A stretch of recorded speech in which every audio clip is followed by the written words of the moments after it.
आज हम लोग पढ़ेंगे लुसेंट का प्राचीन भारत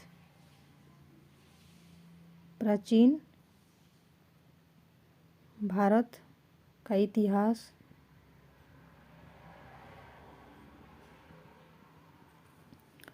शुरू करते हैं। भारत का इतिहास।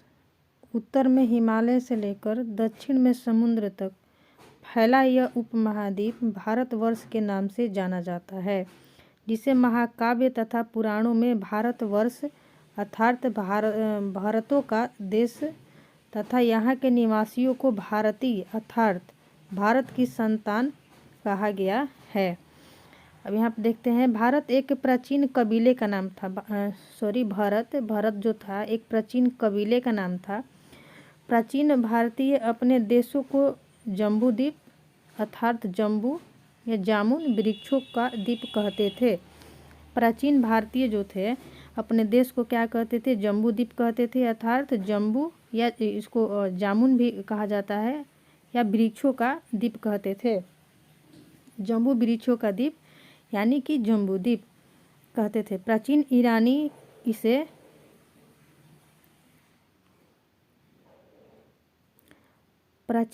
इसे सिंधु नदी के नाम से जोड़ते थे। जो प्राचीन ईरानी थे इसे सिंधु नदी के नाम से जोड़ते थे, जिसे वे सिंधु न कहकर हिंदू कहते थे। ठीक है, यही नाम फिर से पूरे पश्चिम में फैल गया और पूरे देश को इसी एक नदी के नाम से जाना जाने लगा। यूनानी इसे इंदे कहते और अरब इसे हिंद कहते थे। ठीक है, मध्यकाल में देखा जाए तो मध्यकाल में इस देश को हिंदुस्तान कहा जाने लगा। जब मध्यकाल हुआ तो आते आते यहाँ पे भारत को हिंदुस्तान कहा जाने लगा।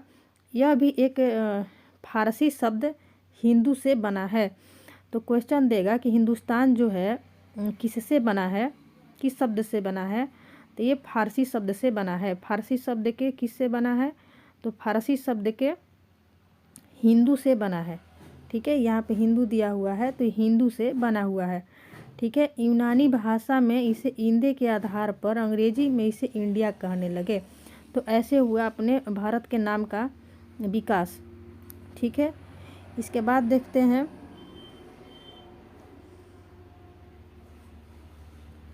विंध्य की पर्वत श्रृंखला देश को उत्तर और दक्षिण दोनों भागों में बांटती है। ठीक है, जो विंध्य की पर्वत श्रृंखला है वह देश को उत्तर और दक्षिण दोनों भागों में बांटती है। उत्तर में इंडो यूरोपीय परिवार की भाषाएं बोलने वालों की और दक्षिण में द्रविड़ परिवार की भाषाएं बोलने वालों की बहुमत है। ठीक है, फिर नोट में देखते हैं, भारत की जनसंख्या का निर्माण जिन प्रमुख नस्लों के लोगों के मिश्रण से हुआ है वे इस प्रकार हैं। मतलब भारत में जो लोग रहते हैं वो किस किस नस्ल के हैं वहाँ पर यहाँ पे दिया हुआ है। तो यहाँ पे हो जाएगा प्रोटो ऑस्ट्रेलायड, पोलियो, मेडिटेरेनियन, ठीक है, काकेसायड, निग्रोयड और मंगोलायड। इस प्रजाति के लोग जो हैं, इस नस्ल के लोग जो हैं आपके भारत में निवास करते हैं, मतलब हमारे भारत में निवास करते हैं। आगे देखते हैं, भारतीय इतिहास को अध्ययन की सुविधा के लिए 3 भागों में बांटा गया है। भारत के इतिहास के अध्ययन के लिए मतलब भारत के इतिहास को पढ़ने में सुविधा हो, जिसके वजह से इसको 3 भागों में बांटा गया है। ठीक है, 3 भागों में। तो पहला हो जाएगा प्राचीन भारत, दूसरा मध्यकालीन भारत और तीसरा आधुनिक भारत। नोट में दिया हुआ है, सबसे पहले इतिहास को 3 भागों में बांटने का श्रेय जर्मन इतिहासकार क्रिस्टोफ और सेलियरस को है। ठीक है, इन्होंने ही ये दोनों ने इतिहास को 3 भागों में बांटा। इसके बाद यहाँ पे देखते हैं प्राचीन भारत और प्राचीन भारतीय इतिहास के स्रोत।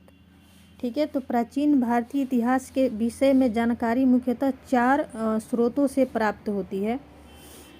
पहला धर्म ग्रंथ, दूसरा ऐतिहासिक ग्रंथ और विदेशियों का विवरण और चौथा पुरातत्व संबंधी साक्ष्य। ये जो 4 है इन्हीं से हमें भारत के प्राचीन इतिहास के बारे में जानकारी मिलती है। ठीक है, यहाँ पे धर्म ग्रंथ में हम लोग देखेंगे धर्म ग्रंथ और ऐतिहासिक ग्रंथों से मिलने वाली महत्वपूर्ण जानकारी। तो यहाँ पे पहला है, भारत का सर्व प्राचीन धर्म ग्रंथ जो है वेद है। भारत का जो प्राचीन ग्रंथ माना जाता है वो वेद को माना जाता है। वेद सबसे प्राचीन है, ठीक है, जिसके संकलनकर्ता महर्षि कृष्ण द्वैपायन वेद व्यास को जाता है। तो वेद को संकलन किसने किया था? तो वेद व्यास जी किए थे। वेद व्यास जी किए थे वेद का संकलन, ठीक है। वेद वसुद्वय कुटुंबकम का उपदेश देता है। भारतीय परंपरा वेदों को नित्य तथा अपौरुष से मानती है। वेद 4 हैं। कौन कौन है? ऋग्वेद है, यजुर्वेद है, सामवेद है तथा अथर्ववेद है। वेद कितने होते हैं? वेद 4 होते हैं। कौन कौन होते हैं? तो ये हो जाएंगे आपके ऋग्वेद, यजुर्वेद, सामवेद और अथर्ववेद।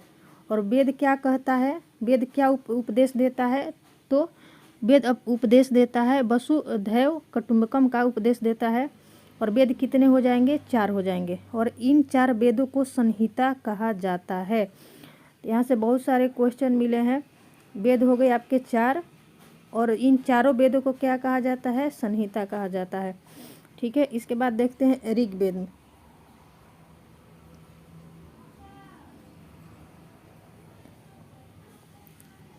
ऋग्वेद में देखेंगे ऋचाओं के क्रमबद्ध ज्ञान के संग्रह को ऋग्वेद कहा जाता है। ऋचाओं के क्रमबद्ध ज्ञान के संग्रह को ऋग्वेद कहा जाता है। इसमें 10 मंडल होते हैं, 1028 सूक्त होते हैं, ठीक है, और एवं 10,462 ऋचाएँ हैं। तो इसमें ऋग्वेद की बात कर रहा है। तो ऋग्वेद में कितना मंडल हो जाएंगे? ऋग्वेद में आपके 10 मंडल हो जाएंगे, 10 मंडल, ठीक है। 1028 सूक्त हो जाएंगे, 1028 सूक्त हो जाएंगे और आपके हो जाएंगे 10,462 ऋचाएँ हो जाएंगी, ठीक है। ये हो जाएंगे। इस वेद के ऋचाओं को पढ़ने वाले ऋषि को होत्री कहते हैं। जो ऋग्वेद में ऋचाओं का वर्णन है उनको जो पढ़ते हैं, जो ऋषि पढ़ते हैं उनको क्या कहते हैं? होत्री कहते हैं, ठीक है। इस वेद से आर्य के राजनीतिक प्रणाली, इतिहास और ईश्वर की महिमा के बारे में जानकारी मिलती है। अब ये कह रहा है कि जो ऋग्वेद है इससे किस चीज़ का जानकारी मिलता है? तो इससे आर्य जो है भारत आए थे, तो आर्य के राजनीतिक प्रणाली, जो उनके राजनीतिक प्रणाली थे, उनसे उसकी जानकारी हमें ऋग्वेद से प्राप्त होती है। इसके अलावा इतिहास की जानकारी मिलती है, ठीक है, आर्यों की। और उसके बाद जो है ईश्वर की महिमा, तो ईश्वर की महिमा के बारे में जानकारी हमें ऋग्वेद से ही प्राप्त होती है। तो यहाँ पे हो गया कि ऋग्वेद से किस चीज़ की जानकारी मिलती है? तो पहले तो आर्यों के राजनीतिक प्रणाली और आर्यों का इतिहास के बारे में जानकारी मिलती है और ईश्वर की महिमा के बारे में भी ऋग्वेद से जानकारी प्राप्त होती है, ठीक है। ये हो गया। इसके बाद है विश्वामित्र द्वारा रचित ऋग्वेद के 3रे मंडल में सूर्य देवता सवित्री को समर्पित प्रसिद्ध गायत्री मंत्र है। जो ऋग्वेद का जो 3रा मंडल है, ऋग्वेद का 3रा मंडल जो है, ठीक है, 3रे मंडल में सूर्य देवता जो सवित्री हैं को समर्पित प्रसिद्ध गायत्री मंत्र है। तो पूछता है कि गायत्री मंत्र किसको समर्पित किया गया है? तो सूर्य देवता सवित्री को समर्पित किया गया है, ठीक है। 9वें मंडल में क्या है? देवता सोम का उल्लेख है। तो हो गया यहाँ पे कि 3रा मंडल में जो है, 3रा मंडल में गायत्री मंत्र है आपका, और किसको समर्पित है? तो ये समर्पित है सवित्री को। सूर्य देवता होते थे सवित्री। और इसके बाद जो 9वां मंडल है ऋग्वेद का, उसमें सोम देवता का उल्लेख है, ठीक है। तो 3रा मंडल हो गया आपका सवित्री और 9वां मंडल में हो गया सोम देवता, ठीक है। और 3रा मंडल में ही है आपका गायत्री मंत्र, ठीक है। आगे देखते हैं। इसके 8वें मंडल में इसके 8वें मंडल में हस्तलिखित ऋचाओं को खील कहा गया है। जो हाथ से लिखी गई ऋचाएँ थी उनको खील कहा गया है। और अगर क्वेश्चन देता है कि हस्तलिखित ऋचाओं का उल्लेख ऋग्वेद के किस मंडल में है, तो ये 8वें मंडल में हो जाएगा। यहाँ पे हो गया कि इसके 8वें मंडल में मंडल की हस्तलिखित ऋचाओं को खील कहा जाता था। और हस्तलिखित ऋचाओं का वर्णन किस मंडल में है ऋग्वेद के, तो ऋग्वेद के जो है 8वें मंडल में है। तो यहाँ पे तीनों मंडल के बारे में जानकारी मिल गया। ठीक है। तीसरा मंडल क्या है? तीसरा मंडल में था सवित्री जो सूर्य देवता होते थे। और यहाँ पे ज्ञात्री मंत्र भी मिलता है तीसरे मंडल में। ठीक है, ज्ञात्री मंत्र। इसके बाद था नवा मंडल में क्या मिलता था ऋग्वेद के, तो 9वें मंडल में मिलते थे सोम देवता। इसके बाद एक आता है 8वां मंडल में क्या मिलता है, तो इसमें हस्तलिखित ऋचाएँ मिलती है इसमें। ठीक है, जिनको क्या बोला जाता है, जिनको बोला जाता है खील, इनको खील बोला जाता है। यहाँ पे हो गया 3 मंडल। ठीक है, उसके बाद है चतुष्वर्ण समाज की कल्पना का आदि स्रोत ऋग्वेद के 10वें मंडल में वर्णित पुरुष सूक्त है, जिसके अनुसार 4 वर्ण ब्राह्मण, क्षत्रिय, वैश्य और शूद्र आदि पुरुष ब्रह्मा के क्रमशः मुख, भुजाओं और जंघा और चरणों से उत्पन्न हुए हैं। यहाँ पे जो ऋग्वेद का 10वां मंडल है, इसमें 4 प्रकार के वर्णों का उल्लेख किया गया है। वर्ण का मतलब यहाँ पे जाति से है। ठीक है, तो जाति का उल्लेख हुआ है यहाँ पे किस मंडल में, तो ऋग्वेद के 10वें मंडल में।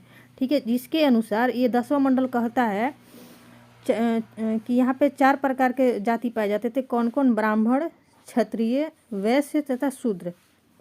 ठीक है, आदि पुरुष ब्रह्मा के क्रमशः मुख, भुजाओं, जंघाओं और चरणों से उत्पन्न हुए हैं।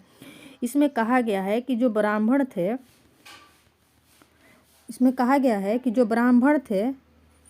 थे ये पुरुष ब्रह्मा के मुख से उत्पन्न हुए। ठीक है, ब्राह्मण को मुख से उत्पन्न बताया गया है। क्षत्रिय जो थे उनको भुजाओं से उत्पन्न बताया गया है कि भुजा से उत्पन्न हुए हैं। और जो वैश्य है उनको बोला गया है कि जंघा से उत्पन्न हुए हैं, जंघाओं से। और शूद्र जो है चरणों से उत्पन्न हुए हैं। इस प्रकार से चारों वर्णों को व्यक्त किया गया है ऋग्वेद के 10वें मंडल में। ठीक है, तो एक बार मंडल फिर से दोहरा लेते हैं। तीसरे मंडल में क्या था? तीसरे मंडल में सूर्य देवता सवित्री का वर्णन था। ठीक है, और इसके बाद आता है 9वां मंडल। तो 9वां मंडल में क्या था? 9वें मंडल में था आपका सोम। ठीक है, सोम देवता।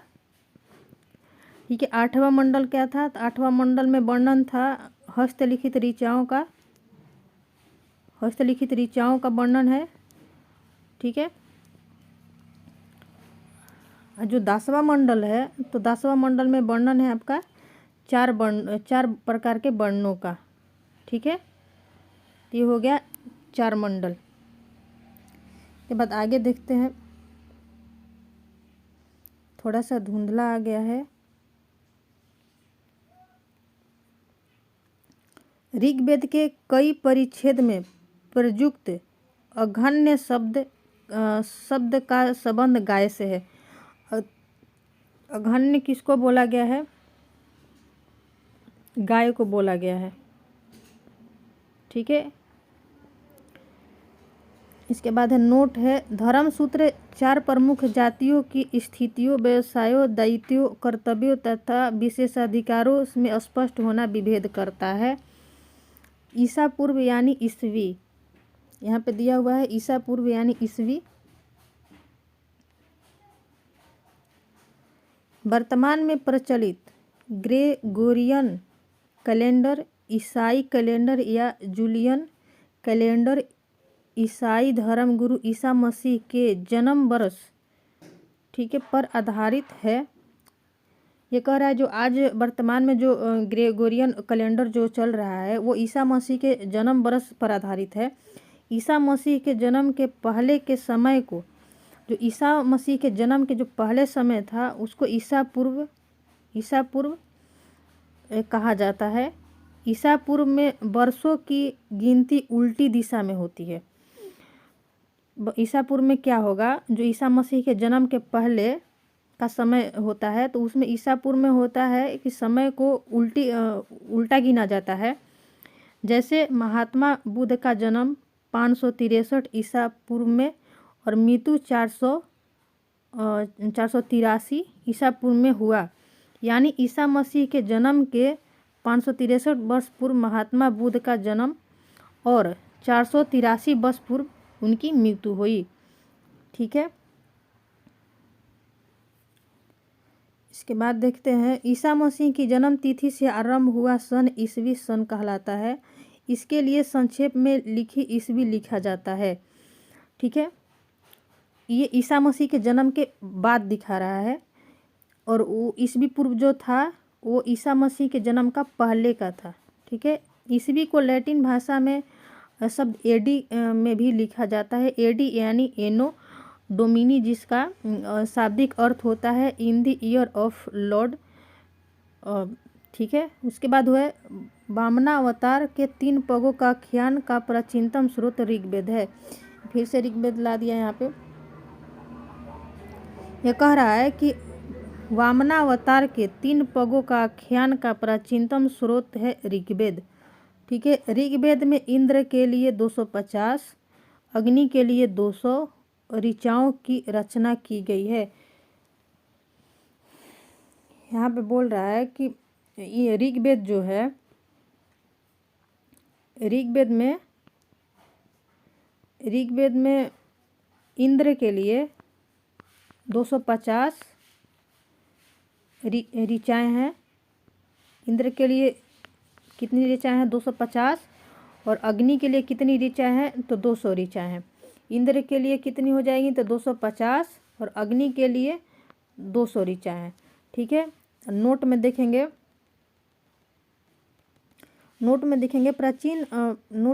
प्राचीन इतिहास के साधन के रूप में वैदिक साहित्य में ऋग्वेद के बाद शतपथ ब्राह्मण का स्थान है। ये कह रहा है कि प्राचीन इतिहास के साधन के रूप में, अगर प्राचीन इतिहास जानने के साधन के रूप में देखा जाए तो ऋग्वेद के बाद जो है पहला जो है जिसे जानकारी मिलता है प्राचीन भारत का, तो वो हो जाएगा आपका वेद। वेद में सबसे प्राचीन वेद है ऋग्वेद, तो ऋग्वेद से जानकारी मिलता है।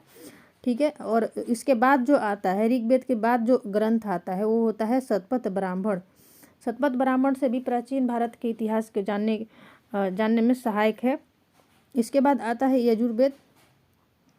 इसमें देखेंगे सस्वर पाठ के लिए मंत्रों तथा बलि के समय अनुपालन के लिए नियमों का संकलन यजुर्वेद कहलाता है। इसके पठकर्ता को अध्वर्यु कहते हैं। ठीक है, यजुर्वेद में किस चीज़ का वर्णन है? तो मंत्रों का वर्णन है, बलि का वर्णन है और कुछ नियमों का वर्णन है। जो बलि के समय जो नियम होते थे उनका वर्णन है यजुर्वेद में। और इसके पाठकर्ता को क्या बोलते हैं? अध्वर्यु बोलते हैं। यजुर्वेद में यज्ञों के नियमों और विधि विधानों का संकलन मिलता है। इसमें सारे मंत्र आ जाएंगे, तो यज्ञ के विधि भी आ जाएंगे। बलि के समय जो नियम का पालन करना होता था वो भी आ जाएगा इसके अंदर।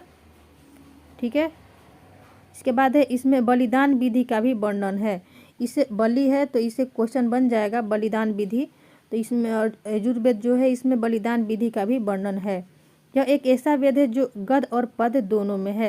ये क्वेश्चन आता है कि कौन सा ऐसा वेद है जो गद्य और पद्य दोनों में है? तो यजुर्वेद जो है ये गद्य और पद्य दोनों में है। ठीक है, इसके बाद आता है सामवेद। सामवेद आता है। साम का शाब्दिक अर्थ है गान। साम का शाब्दिक अर्थ होता है गान। इस वेद में मुख्यतः यज्ञों के अवसर पर गाए जाने वाले ऋचाओं या मंत्रों का संकलन है। इसके पाठकर्ता को उद्रात्री कहते हैं। इसका संकलन ऋग्वेद पर आधारित है। ऐसे बहुत सारे क्वेश्चन बनते हैं। पहला क्वेश्चन दे देगा कि साम का शाब्दिक अर्थ क्या होता है, तो साम का शाब्दिक अर्थ होता है गान। साम का शाब्दिक अर्थ क्या है, ज्ञान होगा। इसके बाद है कि सामवेद में किस चीज़ का वर्णन है, तो ऐसे तो इसमें गान का वर्णन है, लेकिन यहाँ पे है यज्ञों के, अगर दे देगा यज्ञों के अवसर पर गाए जाने वाले ऋचाओं या मंत्रों का संकलन है। इसमें जो यज्ञ के अवसर पर गाए जाते हैं मंत्र और उनका संकलन सामवेद में मिलता है। ठीक है। और जो सामवेद के पाठकर्ता होते हैं उनको क्या बोलते हैं, तो उद्रात्री बोलते हैं। उद्रात्री बोलते हैं जो सामवेद को पाठ करते हैं। इसका संकलन ऋग्वेद पर आधारित है। पूछेगा कौन सा वेद है जिसका संकलन जो है ऋग्वेद पर आधारित है, तो ये हो जाएगा सामवेद। सामवेद का जो संकलन है ऋग्वेद पर आधारित है और इसे भारतीय संगीत का जनक भी कहा जाता है। तो सामवेद को भारतीय संगीत का जनक भी कहा जाता है। ठीक है। नोट है, यजुर्वेद और सामवेद में किसी भी विशिष्ट ऐतिहासिक घटना का वर्णन नहीं है। इसमें किसी भी ऐतिहासिक घटना का वर्णन नहीं है, क्योंकि यहाँ पे तो सामवेद में हम लोग देखते हैं तो यज्ञ के अवसर पर जो गाए जाएंगे गीत मतलब मंत्र ऋचाएँ, उनका वर्णन है सामवेद में। तो इसमें ऐतिहासिक जानकारी का बात ही नहीं उठता। फिर इसके बाद है जो हम लोग पढ़े यजुर्वेद में है, तो इसमें भी बलि और बलिदान विधि, कर्मकांड, इस सब का वर्णन था इसमें। ठीक है। तो आगे देखते हैं, अथर्ववेद है। अथर्ववेद अथर्वा ऋषि द्वारा रचित। इस वेद में कुल 731 मंत्र हैं तथा लगभग 6000 पद हैं। इसके कुछ मंत्र ऋग्वैदिक मंत्रों से भी प्राचीनतर ठीक है। इसमें कह रहा है कि सबसे पहले यहाँ पे है कि अथर्ववेद का रचना कौन किया था। ठीक है। तो अथर्ववेद का रचना जो है किए थे अथर्वा ऋषि। ठीक है। इस वेद में कितने मंत्र हैं, तो अथर्ववेद में जो है 731 मंत्र हैं। 731 मंत्र हो जाएंगे और लगभग 6000 पद हो जाएंगे। 6000 पद हो जाएंगे, लगभग में है 6000 पद हो जाएंगे। इसके कुछ मंत्र ऋग्वैदिक मंत्रों से भी प्राचीन है। अथर्ववेद का कुछ ऐसा मंत्र भी है जो कि ऋग्वैदिक जो मंत्र है उससे भी प्राचीन है। ठीक है। ऐसा कुछ मंत्र है। अथर्ववेद कन्याओं की जन्म की निंदा करता है। अथर्ववेद जो है एक ऐसा वेद जो कन्याओं के जन्म की निंदा करता है। ठीक है। ऐतिहासिक दृष्टि से अथर्ववेद का महत्व इस बात से है कि इसमें सामान्य मनुष्यों के विचारों और अंधविश्वासों का विवरण मिलता है। तो देगा कि अंधविश्वासों का विवरण किस वेद में मिलता है, तो ये हो जाएगा अथर्ववेद। ठीक है। और कौन सा वेद है जो कन्याओं की जन्म की निंदा करता है, तो वो हो जाएगा अथर्ववेद। तो दोनों हो जाएगा अथर्ववेद। ठीक है। इसके बाद है कि पृथ्वी सूक्त। इसके बाद है पृथ्वी सूक्त अथर्ववेद का प्रतिनिधि सूक्त माना जाता है। पूछेगा कौन सा सूक्त जो है अथर्ववेद का प्रतिनिधि सूक्त माना जाता है, तो ये हो जाएगा पृथ्वी सूक्त। पृथ्वी सूक्त जो है अथर्ववेद का प्रतिनिधि सूक्त माना जाता है। इसमें मानव जीवन के सभी पक्षी गृह निर्माण, कृषि की उन्नति, व्यापारिक मार्गों का गहन, रोग निवारण, समन्वय, विवाह और प्रणय गीतों, राजभक्ति, राजा का चुनाव, बहुत से वनस्पतियों और औषधियों, साप, वशीकरण, ज़्यादातर यही देता है क्वेश्चन में, प्रायश्चित और मातृभूमि महामात्य आदि का विवरण दिया गया है। ठीक है। इसको फिर से पढ़ लेते हैं।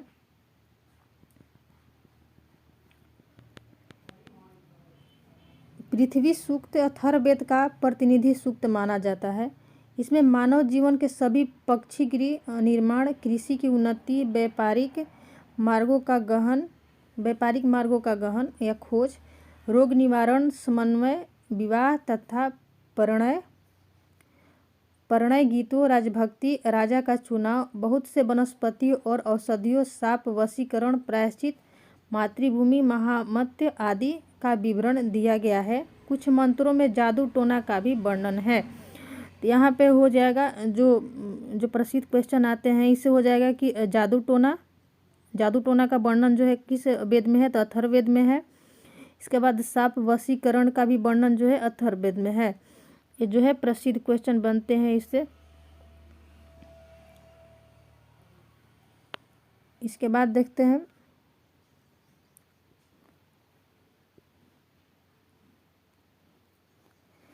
अथर्ववेद में परीक्षित को कुरुओं का राजा कहा गया है। अथर्ववेद में परीक्षित को कुरुओं का राजा कहा गया है तथा कुरु देश की समृद्धि का अच्छा चित्रण मिलता है। इसके बाद इसमें अथर्ववेद में सभा तथा समिति को प्रजापति की 2 पुत्रियां कहा गया है। अथर्ववेद में सभा और समिति को क्या कहा गया है, तो सभा और समिति को क्या कहा गया है, प्रजापति की 2 पुत्रियां कहा गया है सभा और समिति को। ठीक है, नोट है यहाँ पे, सबसे प्राचीन वेद ऋग्वेद और सबसे बाद का वेद जो है अथर्ववेद माना जाता है। सबसे पुराना वेद जो है ऋग्वेद को माना जाता है। सबसे पुराना आ जाएगा ऋग्वेद। सबसे पुराना कौन सा वेद है, ऋग्वेद हो जाएगा। और उसके बाद जो है सबसे बाद का वेद मतलब नया वेद जो है, जो वो वेद जो सब लास्ट में आता है वो अथर्ववेद हो जाएगा। ठीक है, अथर्ववेद हो जाएगा। इसके बाद है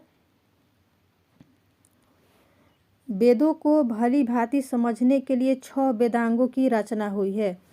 वेदांगों की रचना का मकसद क्या था, तो वेदों को सही ढंग से समझा जा सके, इसके लिए 6 वेदांगों की रचना हुई। तो वेदांग कितने हो जाएंगे, 6 हो जाएंगे। अब वेद कितने हो जाएंगे, वेद हो जाएंगे 4। ठीक है, और इन्हीं वेदों को समझने के लिए आया कौन, वेदांग आया। ठीक, तो वेदांग कौन कौन से हैं, शिक्षा है, ज्योतिष है, कल्प है, व्याकरण है और निरुक्त है और छंद है।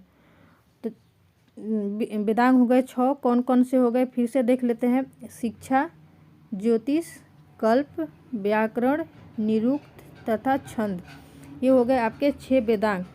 इसके बाद है भारतीय ऐतिहासिक कथाओं का सबसे अच्छा क्रमबद्ध विवरण पुराणों में मिलता है। अगर भारतीय ऐतिहासिक कथाओं का विवरण देखा जाए और सबसे अच्छा क्रमबद्ध विवरण देखा जाए तो वो पुराणों में मिलता है। इसके रचयिता लोमहर्ष अथवा इनके पुत्र उग्र श्रवा को माने जाते हैं। ये पुराणों के रचयिता जो हैं लोमहर्ष को माना जाता है या उनके पुत्र जो हैं उग्र श्रवा को माने जाते हैं। इसके बाद है इनकी संख्या 18 है। यहाँ पे पुराणों की संख्या कितनी है, तो पुराणों की संख्या जो है 18 है। पुराणों की संख्या 18 हो गया। वेदांगों की संख्या कितनी हो जाएगी, वेदांगों की संख्या जो है 6 और वेद कितने हो जाएंगे, 4 हो जाएंगे। ठीक है, जिनमें से केवल 5 जिनमें है मत्स्य पुराण, वायु पुराण, विष्णु पुराण, ब्राह्मण पुराण और भागवत पुराण में ही राजाओं के वंशावली पाई जाती है। ठीक है, इतने 18 पुराण हो गए आपके। इसके बाद है नोट में देखेंगे, पुराणों में मत्स्य पुराण सबसे प्राचीन और प्रामाणिक माना जाता है। पुराणों में अगर देखा जाए तो मत्स्य पुराण जो है सबसे प्राचीन और प्रामाणिक माना जाता है। और वेद में सबसे प्राचीन कौन था, तो वेद में प्राचीन था ऋग्वेद था। ऋग्वेद जो था सबसे प्राचीन था। और पुराणों में कौन प्राचीन हो जाएगा, तो मत्स्य पुराण हो जाएगा। ठीक है, अधिकतर पुराण सरल संस्कृत श्लोक में लिखे गए हैं। ज़्यादातर पुराण जो है यहाँ पे बोल रहा है कि वो संस्कृत भाषा में लिखे गए हैं। स्त्रियाँ तथा शूद्र जिन्हें वेद पढ़ने की अनुमति नहीं थी वे भी पुराण सुन सकते थे। यहाँ पे अब धीरे धीरे बुराई पनप रहा है। यहाँ पे कह रहा है कि स्त्रियाँ और तथा शूद्र जिन्हें वेद पढ़ने की अनुमति नहीं थी, मतलब कि प्राचीन भारत में स्त्रियाँ तथा शूद्र जो होते थे उनको वेद पढ़ने की अनुमति नहीं थी, वे पुराण सुन सकते थे। उनको वेद पढ़ने की अनुमति नहीं थी, लेकिन अगर कोई पुराण का पाठ कर रहा है तो वो पुराण को सुन सकते थे। कौन सुन सकते थे? स्त्री तथा शूद्र। ठीक है, पुराणों का पाठ पुजारी जो है मंदिर में किया करते थे। ठीक है, इसके बाद है स्त्री की सर्वाधिक गिरी हुई स्थिति मैत्रेयनी संहिता से प्राप्त होती है। अगर स्त्री की सर्वाधिक गिरी हुई स्थिति देखें तो जो मैत्रेयनी संहिता है वहाँ से स्त्रियों की गिरी हुई स्थिति प्राप्त हुई है, जिसमें जुआ और शराब की भांति स्त्री को पुरुष का तीसरा मुख्य दोष बताया गया है। मैत्रेयनी संहिता में पहला बुराई जो है जुआ को बताया गया है। ठीक है, दूसरा बुराई जो है स्त्री को बताया गया, शराब को बताया गया है, और तीसरी बुराई बुरा दोष जो है स्त्री को बताया गया है। ठीक है, पहला जुआ, दूसरा शराब और तीसरी स्त्री, ऐसा मैत्रेयनी संहिता में कहा गया है। इसके बाद है शतपथ ब्राह्मण। इसके बाद है शतपथ ब्राह्मण। शतपथ ब्राह्मण जो है स्त्रियों की एक नई छवि लेकर आता है, और इसमें शतपथ ब्राह्मण में स्त्री को पुरुष की अर्धांगिनी कहा गया है। तो पूछेगा किसमें सबसे ज़्यादा स्त्रियों की गिरी हुई स्थिति प्राप्त हुई है, तो वो जाएगा मैत्रेयनी संहिता। मैत्रेयनी संहिता, ठीक है, जो हम लोग ऊपर पढ़े। और शतपथ ब्राह्मण में स्त्री को पुरुषों की अर्धांगिनी कहा गया है। पुरुष की अर्धांगिनी कहा गया है। तो ये भी क्वेश्चन दे सकता है कि स्त्री को पुरुष की अर्धांगिनी किस ब्राह्मण में कहा गया है, तो शतपथ ब्राह्मण में कहा गया है। जबालो उपनिषद में 4 आश्रमों का उल्लेख किया गया है। आश्रम आगे चल के पढ़ने को मिलेंगे। तो 4 आश्रमों का जो उल्लेख किया गया है वो किस में किया गया है, तो ये हो जाएगा जबालो उपनिषद में किया गया है। स्मृति ग्रंथों में सबसे प्राचीन और प्रमाणिक मनुस्मृति है। अब हो गया, फिर से इसको दोहरा लेते हैं। अगर सबसे पुराना वेद पूछेगा, सबसे पुराना वेद तो ऋग्वेद हो जाएगा।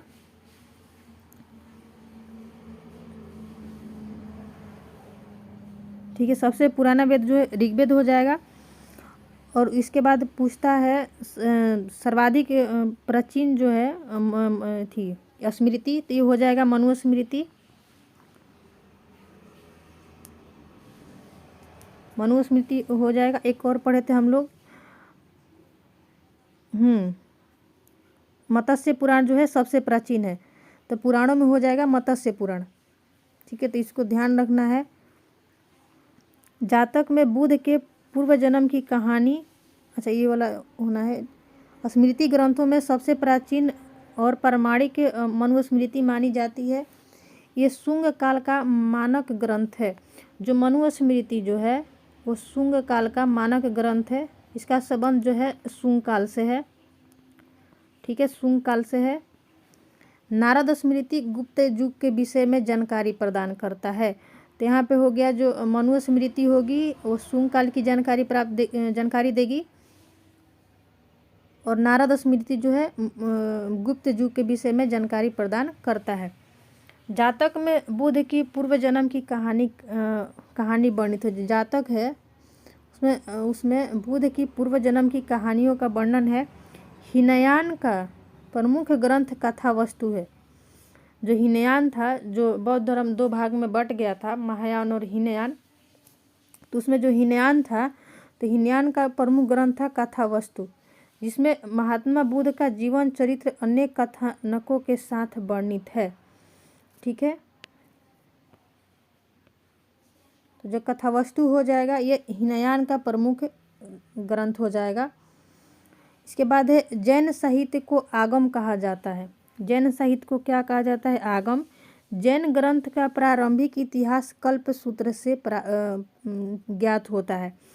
तो यहाँ पे कल्पसूत्र हो जाएगा, वो एक जैन ग्रंथ हो जाएगा। कल्पसूत्र क्या हो जाएगा? जैन ग्रंथ हो जाएगा। और कथावस्तु क्या हो जाएगा? कथावस्तु हो जाएगा आपका बौद्ध धर्म। बौद्ध धर्म हो जाएगा कथावस्तु। और बौद्ध धर्म के किस संप्रदाय से? तो ये हो जाएगा हीनयान। ठीक है, हीनयान से हो जाएगा। इसके बाद है जैन ग्रंथ भगवती सूत्र में महावीर के जीवन कृत्यों तथा अन्य समकालिकों के साथ उनके संबंधों का वर्णन मिलता है। इसमें भी है कि एक हो गया भगवती सूत्र जो है, ये भी एक जैन ग्रंथ हो गया, और कल्प सूत्र भी जैन ग्रंथ हो गया। और जायज़ बात है, अगर ये जैन धर्म से संबंधित ग्रंथ है तो वहाँ पे महावीर के जीवन कृत्यों के बारे में ही जानकारी प्राप्त होगी, तो इसे हम लोग क्वेश्चन टिक कर सकते हैं। इसके बाद है अथर्ववेद के लेखक चाणक्य, अर्थशास्त्र के लेखक जो चाणक्य है, कौटिल्य या विष्णुगुप्त भी इनको बोला जाता है। यह 15 अधिकरणों और 180 प्रकरणों में विभाजित है। इसमें मौर्यकालीन इतिहास की जानकारी मिलती है। अनुवादक जो इनके हैं वो हैं श्याम शास्त्री। यहाँ पे देखते हैं फिर से, अर्थशास्त्र के लेखक कौन हो जाएंगे? चाणक्य हो जाएंगे। तो अर्थशास्त्र के लेखक कौन हो जाएंगे? चाणक्य। ठीक है, और चाणक्य को बहुत सारे नामों से जाना जाता है, जैसे में है कौटिल्य नाम से भी जानते हैं इनको, और दूसरा जो है इनको विष्णुगुप्त के नाम से भी जानते हैं। किनको? चाणक्य को। ठीक है, तो जो ये अर्थशास्त्र है यह 15 अधिकरणों में विभाजित है तथा 180 प्रकरणों में विभाजित है। और जो अर्थशास्त्र से किस चीज़ की जानकारी मिलती है, मतलब किस समय काल का जानकारी मिलता है अर्थशास्त्र से, तो ये हो गया मौर्यकालीन इतिहास की जानकारी प्राप्त होती है अर्थशास्त्र से। ठीक है, और अर्थशास्त्र के जो अनुवादक हैं उनका नाम है श्याम शास्त्री। तो यहाँ से बहुत सारे क्वेश्चन बन गए। इसके बाद है संस्कृत साहित्य में ऐतिहासिक घटनाओं को क्रमबद्ध लिखने का सर्वप्रथम प्रयास, ठीक है, कल्हड़ के द्वारा किया गया। कल्हड़ द्वारा रचित पुस्तक रजत रंगिणी 8 तरंग है, जिनका संबंध कश्मीर के इतिहास से है। ये बोल रहा है कि संस्कृत साहित्य में ऐतिहासिक घटनाओं का लिखने का जो काम शुरू किए, वो सर्वप्रथम प्रयास जो किए वो थे कल्हड़ ही सबसे पहले ऐतिहासिक घटनाओं को संस्कृत में लिखने का प्रयास किए, और कल्हड़ के द्वारा ही लिखा गया जो पुस्तक है रजत रंगिणी, ठीक है, जिसमें 8 तरंग है। तो जो रजत रंगिणी जो है, जिसका संबंध कश्मीर के इतिहास से है, तो एक क्वेश्चन देता है कि रजत रंगिणी में किस चीज़ का जानकारी मिलता है, तो कश्मीर के इतिहास के बारे में जानकारी मिलता है। ठीक है, इसके बाद है अरबों के सिंध विजय का वृत्तांत चचनामा में सुरक्षित है। चचनामा में सुरक्षित है। चचनामा से किस बात की जानकारी मिलती है, तो चचनामा से जो है अरबों की सिंध विजय की जानकारी मिलती है। अरबों की सिंध विजय की जो है, अरबों ने सिंध पर विजय किया था, इस बात की जानकारी जो है चचनामा से मिलती है। लेखक कौन है चचनामा के, तो अली अहमद है। ठीक है, और यहाँ पे देखेंगे चचनामा के लेखक हो जाएंगे अली अहमद। चचनामा के लेखक हो जाएंगे कौन? अली अहमद हो जाएंगे। ठीक है, और जो रजत रंगिणी से कश्मीर के इतिहास का पता चलता है, हो गया। इसके बाद है अष्टाध्यायी। अष्टाध्यायी संस्कृत भाषा का व्याकरण की प्रथम पुस्तक है। अष्टाध्यायी जो है ये संस्कृत भाषा में व्याकरण की प्रथम पुस्तक है, और इसके लेखक पाणिनि हैं। तो अष्टाध्यायी के लेखक जो हो जाएंगे पाणिनि हो जाएंगे, और अष्टाध्यायी जो है संस्कृत भाषा व्याकरण की प्रथम पुस्तक है। इससे मौर्य के पहले का इतिहास तथा मौर्य युगीन राजनीतिक अवस्था की जानकारी प्राप्त होती है। तो अष्टाध्यायी से मौर्य के पहले की भी जानकारी मिलती है, तथा मौर्य युगीन राजनीतिक अवस्था की भी जानकारी अष्टाध्यायी से प्राप्त होती है। और अष्टाध्यायी क्या है? यह एक संस्कृत भाषा के व्याकरण की प्रथम पुस्तक है, और अष्टाध्यायी को लिखा किसने है? तो पाणिनि ने लिखा है। ठीक है, इसके बाद है कात्यायन की गार्गी संहिता। कात्यायन की गार्गी संहिता जो है पुस्तक है, एक ज्योतिष ग्रंथ है।